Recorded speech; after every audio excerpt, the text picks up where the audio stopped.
কঠিন বাধা ও সকল কাজে সফলতার দুইটি দোয়া এবং আমল। কঠিন বাধা দূর হবে, সকল কাজে উন্নতি ও সফলতা আসবে।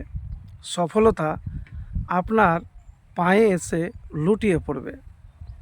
প্রিয় ভাই, আমি যে আজকে দুয়ার কথা বলবো, সেই দুয়ার প্রথমে একটি হাদিস বলবো আপনাদেরকে, যে হাদিস থেকে রসুল্লাহ সাল্লাহ সাল্লাম কি বলেছেন।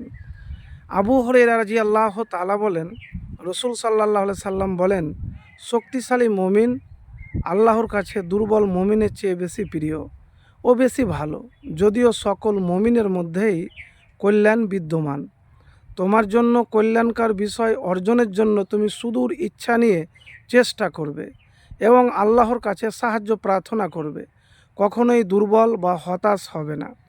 যদি তুমি কোনো সমস্যায় নিপতিত হও, তুমি ব্যর্থ হও, তোমার প্রচেষ্টা আশানুরূপ ফল না পাও, তুমি সেই কাজে ক্ষতি হয়েছে তোমার, তো তুমি কখনোই বলবে না যদি আমি ওই কাজটি না করতাম, যদি আমি অমুক কাজ করতাম, বরং উপরের বাক্যটি বলবে, কারণ অতীতের আফসোসমূলক যদি এ ধরনের বাক্যগুলো শয়তানের দরজা খুলে দেয়।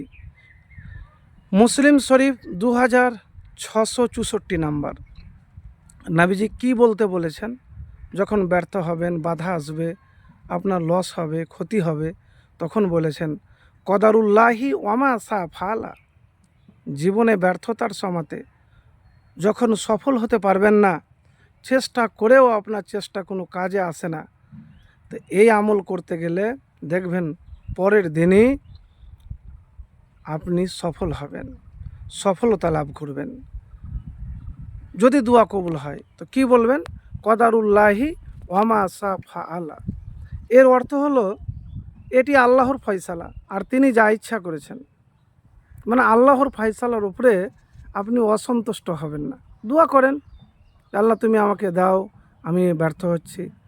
তো প্রিয় ভাই, আমি এতটুকুন আপনাকে বলবো যে জীবনে কঠিন সময়ে, কঠিন পরিস্থিতিতে বারবার ব্যর্থ হলে, চেষ্টা করার পরেও যদি ফল সেরকম না পান, তাহলে ওই সময়তে বারবার বলেন, কদারুল্লাহি ওয়ামা সা ফাআলা। আরেকটি দুয়ার কথা বলবো, প্রতিদিন সকালে যখন কাজে বের হবেন, তার আগে বাড়ি থেকে যখন বের হবেন, তো বাড়ি থেকে বের হওয়ার দোয়া তো জানেন, বিসমিল্লাহি তাওয়াক্কালতু আলাল্লাহি লা হাওলা ওয়ালা কুওয়াতা ইল্লা বিল্লাহ। বাড়িতে সালাম দিবেন। তারপরে কাজ যখন শুরু করবেন, তার আগে বিসমিল্লাহ পাঠ করবেন, একবার দুরূদ শরীফ পাঠ করবেন, তারপরে এই দোয়াটি পাঠ করবেন, আল্লাহুম্মা লা সাহলা ইল্লা মা জাআলতাহু সাহলান ওয়া আনতা তাজালুল হাজনা ইজা সিতা সাহলান। হে আল্লাহ, আপনি যা সহজ করেন তাছাড়া কিছুই সহজ নয়, আর আপনি ইচ্ছা করলে সুকঠিনকে সহজ করেন। ইবনে হিব্বান 974 নম্বর হাদিস।